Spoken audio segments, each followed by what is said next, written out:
Boa tarde a todas. É um prazer muito grande estar aqui com vocês nessa tarde. Eu sou de uma família simples, mas uma família honesta. Minha mãe, uma mulher trabalhadora, muito mesmo, e meu pai, um homem violento.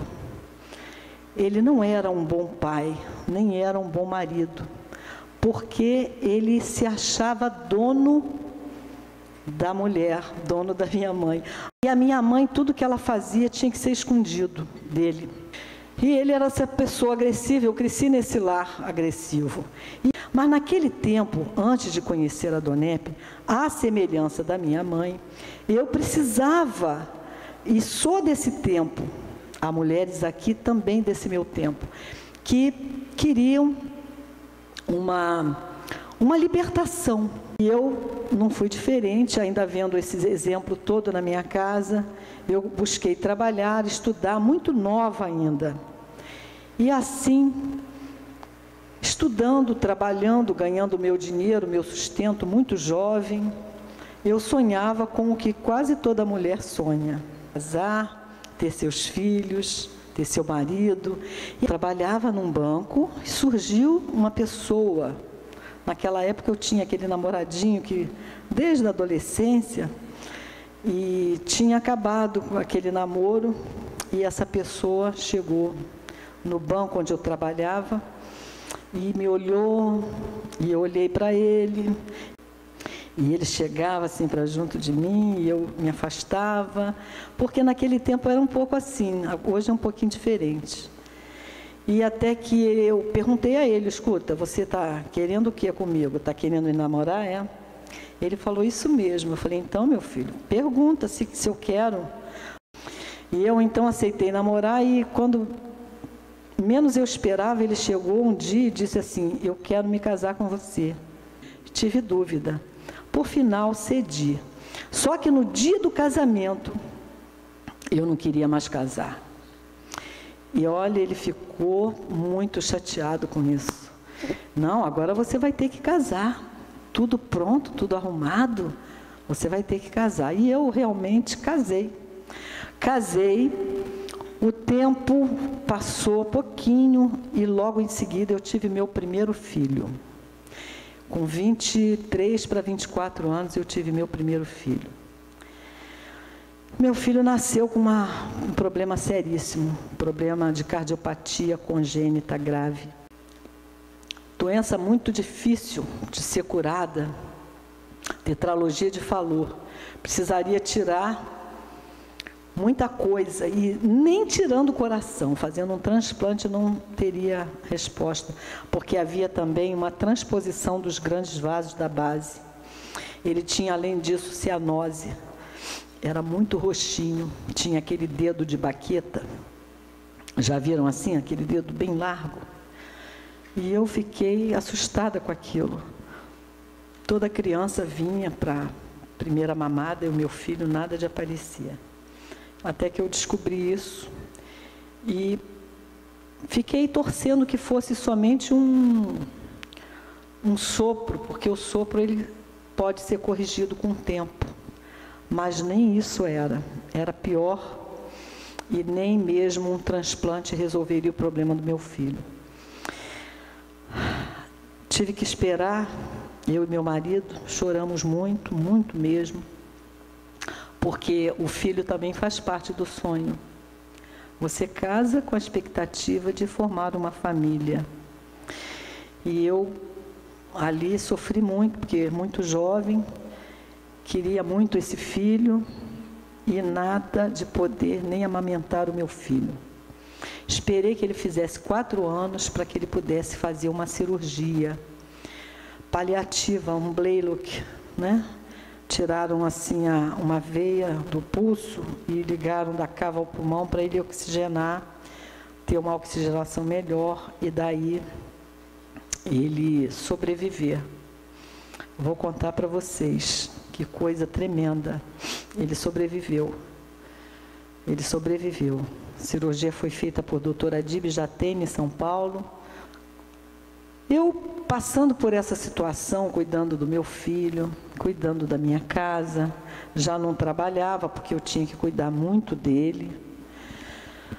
A gente sonha coisas, mas as coisas, elas se perdem, né? Porque a gente começa a se dedicar tanto à casa, a filho, e comecei a passar por uma situação que eu não entendia bem. Meu marido estava distante, saía muito de casa, não colaborava muito. Fui eu descobrir que tinha uma história mal contada na minha vida. Era quase sempre uma situação assim, era uma mulher que tinha interferido no nosso caminho. E eu então, aquele meu sonho inicial caiu.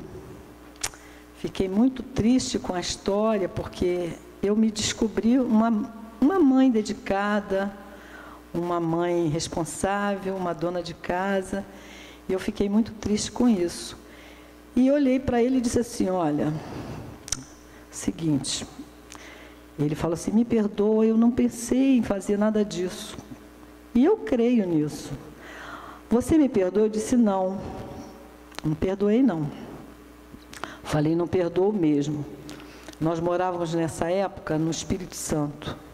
E eu disse, vamos voltar para Niterói, porque eu não quero mais essa situação para mim. Eu já estava grávida da minha segunda filha, nesse tempo. Quando aconteceu esse adultério, eu estava grávida da minha segunda filha. E essa segunda filha nasceu ainda lá. Eu conheci a pessoa disse que ela não sabia que ele era casado, que ela me achava tão parecida com ele, que pensou que eu fosse irmã, essa coisa toda. Só que na hora de vir embora, ela estava com o carro dela para baixo e para cima, querendo me atropelar. Mas não atropelou não, que eu estou aqui hoje, né? Graças a Deus. Ela tentou só. E eu, então, tive minha filha lá e voltei para Niterói e falei para o meu marido assim, ó, nós vamos permitir que nossas crianças cresçam, né? Meu filho tinha feito já uma cirurgia, e quando eles tiverem a vida deles, você vai viver a sua vida e eu vou viver a minha. Por enquanto, nós vamos viver juntos para criar as crianças. Isso é responsabilidade, não é, gente? Tem gente que sai separando assim, com criança, não é difícil? Naquele tempo, eu já pensava dessa maneira, porque criança não pede para nascer. E você pode fazer um sacrifício também pela criança. Eu sempre pensei assim. E assim foi. Voltamos para Niterói. Ele tinha montado uma empresa lá que não deu certo, voltou a ser empregado. E ele vivia a vida dele, eu vivia a minha vida. Foi quando eu estudei muito, eu gosto de estudar. Terminei minha faculdade de letras, meu filho crescia bem, ele só não podia competir, mas ele nadava, andava de bicicleta, fazia todas as coisas que uma criança normal faz. Eu tinha uma preocupação, que ele não tivesse oxigenação no cérebro, mas ele estudou bem, se formou. Quando voltamos para Niterói, eu fui fazer tudo que eu não tinha feito naquela juventude que eu sonhava, né? Eu vivia a minha vida, estava trabalhando, estudando, fazendo tudo que eu queria fazer. E não vem me perguntar não, sobre nada, porque eu também não dava muita satisfação. Não foi isso que eu me propus? Então eu fiz assim. Só que minha filha nasceu bem, perfeita. A Aline nasceu gordinha, comia bem e tal. Meu filho foi crescendo, fazendo todos os esportes que podia, estudou bastante, fez pós-graduação e tal. Nesse tempo que voltamos para Niterói, minha filha foi crescendo e aos 4 anos ela foi a uma padaria com um vizinho. O vizinho pediu que ela fosse à padaria junto com meu filho e foram naquela bicicletinha que ele tinha. Enfim, e o que acontece? Minhas crianças foram colhidas por um ônibus na calçada E meu filho, que tinha essa cardiopatia grave, ele sobreviveu. Sobreviveu, se quebrou todo, mas sobreviveu. Mas a minha filha, o ônibus passou por cima dela, porque ela caiu para o lado da rua. Então, eu percebi que a vida ali já não estava muito bem para mim. Eu já tinha passado essa situação, praticamente estava sozinha, e com um filho agora doente, machucado, muito machucado, e sem essa proteção, porque eu mesma não queria mais. Mas olha só, nesse tempo, eu acredito que quase toda mulher fica sem chão, né? Perder filho não é fácil. E eu comecei a pensar que a minha vida não valia muito a pena, porque eu olhava para o meu filho, ele estava todo quebrado sobre uma cama. Para limpar, para dar banho, passava um pano, porque ele estava da cintura para baixo, com gesso, e era tudo muito difícil. E eu então comecei a planejar algo contra a minha própria vida, porque eu achava que não valia a pena. Eu achava até que depois disso, até o meu filho não sobreviveria. Eu comecei a passar essa aflição toda. Nesse tempo, uma pessoa amiga, ela frequentava muito a minha casa. E ela me falava umas palavras que me confortavam. E me levava uma literatura, ela era de uma determinada religião. Eu li aqueles livros, e não vou enganar vocês, naquele tempo eu sentia algum conforto naquela leitura. Só que depois que ela ia embora e eu acabava de ler, aquela aflição voltava. E eu voltava a pensar em dar cabo da minha vida. Nesse tempo eu tinha uma menina que me ajudava, ela morava num bairro próximo, mas dormia na minha casa. E ela tinha um livro sobre o travesseiro dela. Toda vez que eu tinha esse desejo, vou acabar porque não vale a pena, o meu grande sonho era ter meus filhos, um nasceu doente, estava naquele estado, a outra morreu, meu casamento não deu certo, eu não quero mais saber da minha vida. Mas toda vez que eu pensava isso, eu ia lá naquele livro daquela menina. Eu tinha vergonha de que ela visse que eu estava ali tentando ler o que ela lia. Era um livro grosso assim, e ela deixava sempre aberto. Eu então olhei a capa e abri o livro. E eu li assim: olha, gente, sou professora de língua portuguesa e literatura pós-graduada, mas o que eu li eu não entendi. Dizia assim: eu sou a videira verdadeira. Meu pai é o lavrador. Vós sois os ramos. O ramo que não dá fruto, eu deixo secar e lanço para ser queimado. Mas o que dá fruto eu limpo, para que dê mais fruto ainda. Eu fiquei lendo aquilo. Gente, eu não entendi nada. Mas vou dizer a vocês, eu saí dali muito bem. Era como se algo penetrasse no meu corpo e era um calor que eu sentia. E eu saía bem. Porque isso aconteceram mais algumas vezes. Eu não entendia. Sabe o que eu fazia? Eu mandava a menina ir fazer compras para ela não perceber o meu estado. E também não se preocupar.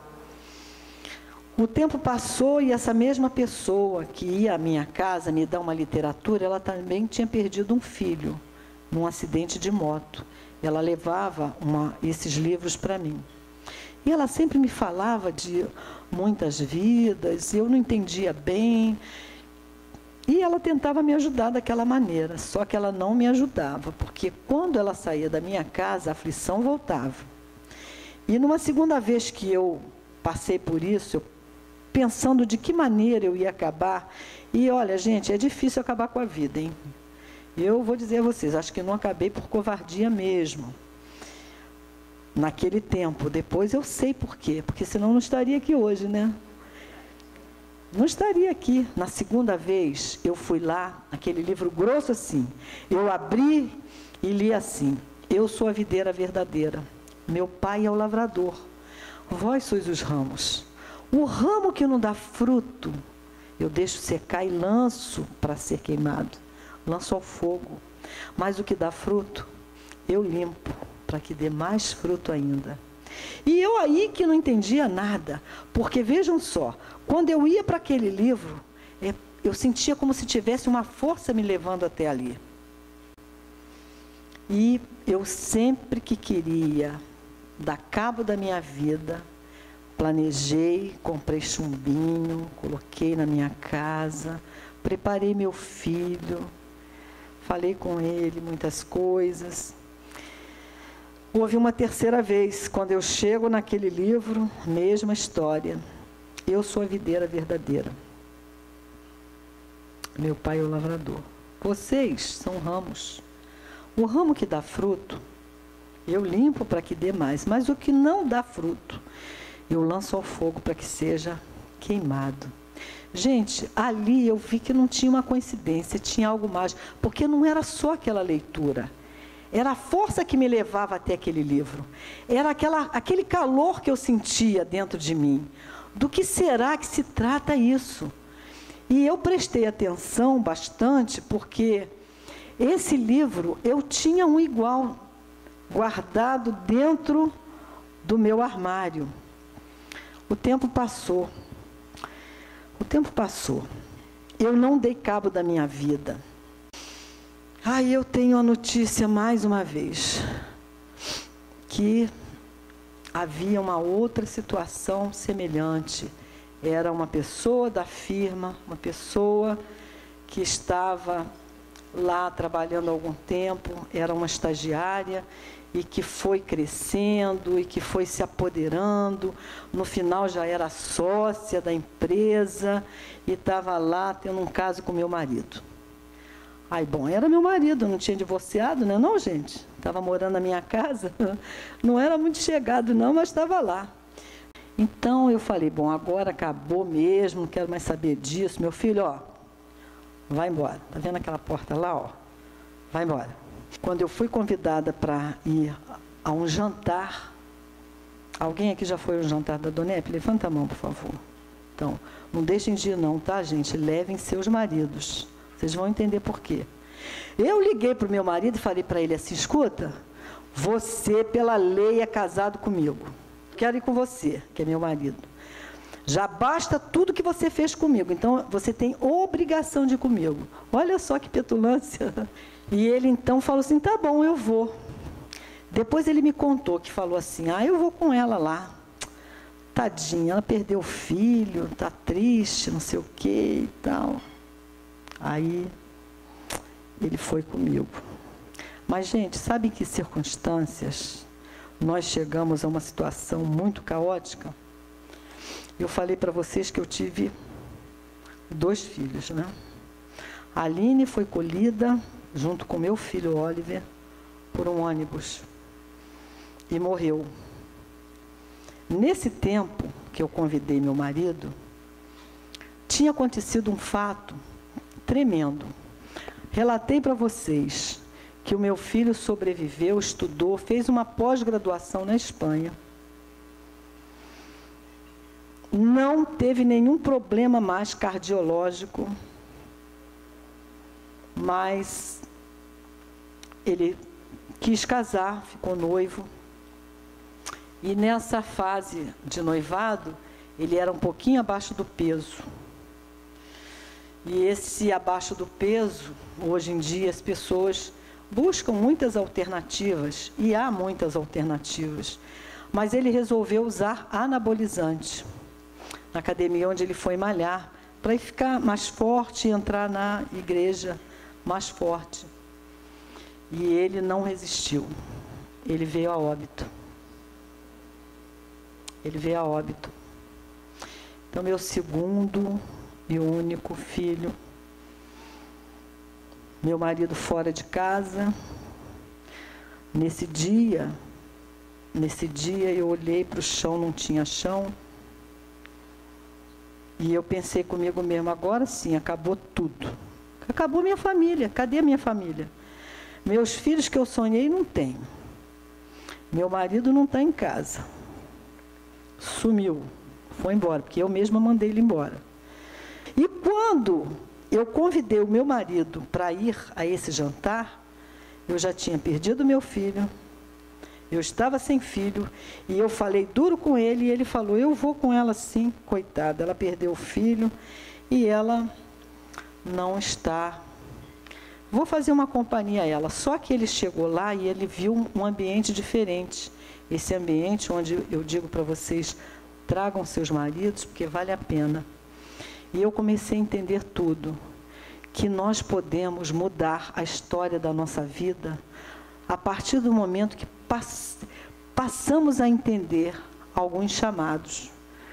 Eu entendi o meu chamado para esse ministério, esse grupo chamado Adonep. E esse momento, eu levei o meu esposo e houve uma oração, que a partir daquele dia, essa oração mudou a vida dele e mudou a minha vida também. São situações que vivemos difíceis, mas eu quero dizer para vocês que Deus, Ele pode mudar toda a história da vida da gente, se a gente quiser e deixar. Por quê? Porque eu perdi os filhos, meu marido foi embora. Mas o meu esposo voltou para casa, diferente depois do jantar. Ele voltou um homem totalmente transformado. Um homem carinhoso, um homem dedicado à casa, um marido como ele nunca foi, ele passou a ser, porque ele começou a frequentar esse ambiente da Adonep. Eu quero dizer para vocês hoje que a empresa, no ramo que meu marido atua, ele é engenheiro de automação predial, hoje é uma das primeiras no ramo. Nós fomos receber um prêmio, que é um prêmio que só quem está muito bem é que recebe o Top of Business. A empresa está muito bem. E aquela pessoa que estava na empresa, que era uma pessoa, não era tão amiga assim, mas era uma pessoa usada pelo mal para destruir, porque uma pessoa quando adentra numa família, sabendo que existe uma família, né? Essa pessoa estava sendo usada para destruir. Essa pessoa gerou um filho. Quando meu marido estava para voltar para casa definitivamente, ele falou assim, Elma, eu não sei se dessa vez você vai me perdoar. Ele disse, olha, a pessoa com quem eu estava me relacionando está grávida. E eu já estava com conhecimento que eu precisava ter para hoje estar aqui falando para vocês com muita alegria no meu coração, muita alegria mesmo. Porque é possível ser feliz, gente, quando se encontra Deus. Eu disse para ele assim, olha, não se preocupa com isso. Se Deus não te condenou, eu não posso te condenar. Quem somos nós para condenar alguém? Eu disse isso para ele. E ele, muito sem jeito, disse assim, mas o que eu vou fazer? E a criança, o que eu faço? Porque uma coisa era o perdão para ele, outra coisa é a criança. Eu disse, traz a criança. A criança é linda. Hoje é uma filha que eu tenho. Ela me olha como mãe, me chama de mãe, adora ficar comigo, eu com ela. Ela me lava minhas costas, me dá banho, cuida de mim. É uma gracinha. A empresa está muito bem. Meu marido está um bom marido, uma graça de marido, um marido que toda mulher quer ter. Um homem atencioso, gentil, porque nós sonhamos é com isso. E eu quero dizer para vocês que esse clássico da literatura é só uma escrita qualquer, porque a realidade está aqui. Não é nenhuma história irreal, fantasiosa. É uma história real da minha vida. Eu hoje quero dizer para vocês que eu sou feliz, porque eu conheci uma palavra que mudou a minha vida, que eu fui buscar entender, porque nós somos galhos de uma videira. nós temos que frutificar. Nós temos que aprender com Jesus quando veio à Terra, quando nos ensinou. Não precisa ter religião, porque a Donep não é religião, tá, gente? Basta conhecer a oração do Pai Nosso.